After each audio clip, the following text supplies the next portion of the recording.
Oklahoma's 2014 legislative session begins on February 3rd, and it very well could be one to remember.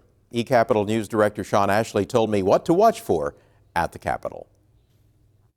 Sean, the session hasn't even started yet, and the wheels are turning. Let's start with the bills. What stands out? Well, a total of 2,326 were filed, including 4 filed this week related to the retirement systems. That's going to be a big issue this legislative session. There are a number of bills that deal with that. There are a couple of tax cut measures, some that try to redo what was done last year and found unconstitutional, reduce the rate a couple of steps. Then there is a major tax cut initiative that appears to have support on both sides that would eventually reduce the rate down to about 4%. And we have about 47 handgun-related bills this year as well, many of which will probably make it through the session in some form or fashion. Now, for years we've been told that Oklahoma's economy is doing very well, certainly relative to the rest of the nation. Yet state agencies this year are being warned to be ready for cuts, and the budget may indeed be flat or reduced. Why is that happening? Well, it's a rather unique situation, and Secretary of Finance and Revenue Preston Dorflinger talked about this back in December. Every year, the legislature tends to set aside some of the money they collect for special purposes. Think about it like your paycheck. Every month, you know the IRS is going to take some, the Oklahoma Tax Commission is going to take some, and the Social Security Administration is going to take a little bit. Well, that happens every time you and I pay taxes to the state. Some money gets set aside directly for public education.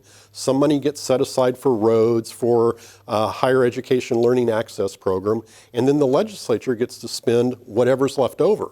Well, now the legislature is spending only about 50% of the total amount that comes into the state. And as a result, year after year, as that is built up, it has actually pushed down what's available for lawmakers to spend. Combine that with some little blips in the collections that are expected, and you have less money for lawmakers to spend. Secretary Dorflinger thinks that agencies can cut 3 to 5%, perhaps more, and not miss a beat. How does he reach that determination? Well, he wasn't explicit in addressing that. He made those comments on Thursday during a hearing before a House Appropriations and Budget Subcommittee. And he made those comments while he was talking about the various services that his Office of Management and Enterprise Services provide. Oftentimes, that agency serves as the Human Resources Office or the accountant for other smaller agencies throughout government. They have saved money doing that by eliminating human resource officers in small agencies and finance officers in those small agencies. But to say that they could cut 3 to 5%, perhaps even higher, that sounds like a pretty big number, and I'm sure he's going to be asked to justify that at some point. Tom Coburn's announcement that he will not seek re-election to the Senate has created a domino effect at the Capitol. Yes, and I'm sure there are more dominoes yet to fall. Already we've seen Congressman James Langford indicate that he's going to run for Coburn's seat. We have seen as a result of that, Senator Clark Jolly indicate that he is going to run for Langford's seat, and there are a number of other people who are talking about running for different seats. As that happens, more seats become vacant. Other people decide to move around.